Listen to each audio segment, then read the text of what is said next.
¿Qué sonidos haces con tu boca?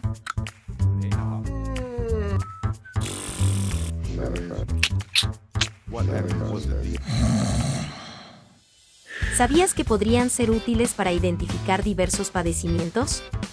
Así como lo oyes, llantos, ronquidos, balbuceos, silbidos, e incluso la forma en que pronuncias las vocales, son sonidos cuyo análisis podría servir para monitorear tu estado físico y mental. Aunque no les prestes mucha atención, estos ruidos pueden contener información útil para el diagnóstico y tratamiento de padecimientos, como la apnea del sueño, la esquizofrenia y la parálisis cerebral.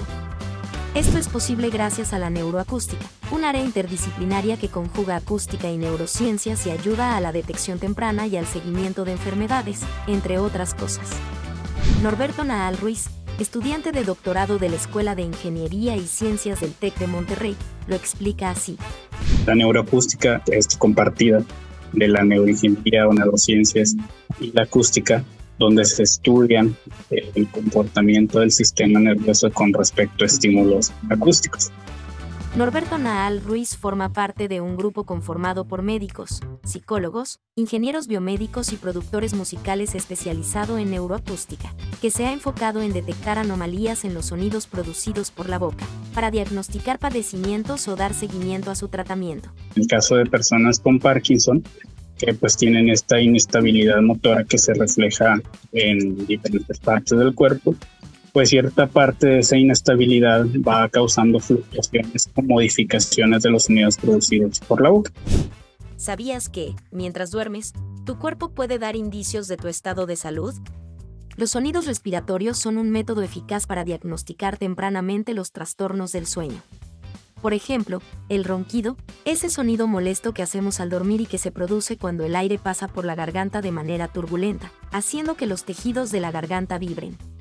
Algunas investigaciones han descubierto que estos sonidos de ronquidos pueden estar en un rango de frecuencia de 20 a 300 Hz, y a veces incluso alcanzan los 1000 Hz en sonidos adicionales.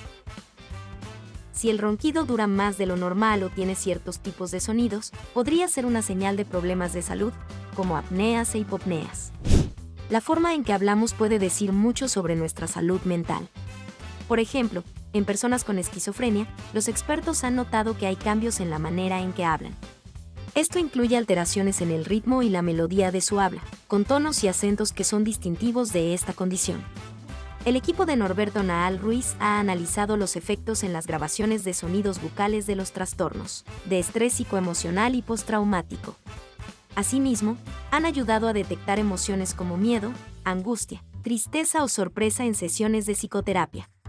Los científicos siguen trabajando en maneras de entender y clasificar los sonidos que hacemos con la boca. Usan métodos como pruebas estadísticas, junto con técnicas más avanzadas como el aprendizaje automático y el aprendizaje profundo. Aunque en este campo de estudio hay desafíos, como tener que lidiar con ruidos en lugares como hospitales o clínicas, que pueden interferir con el análisis, los hallazgos en neuroacústica apuntan a obtener mejoras en el diagnóstico y tratamiento de enfermedades.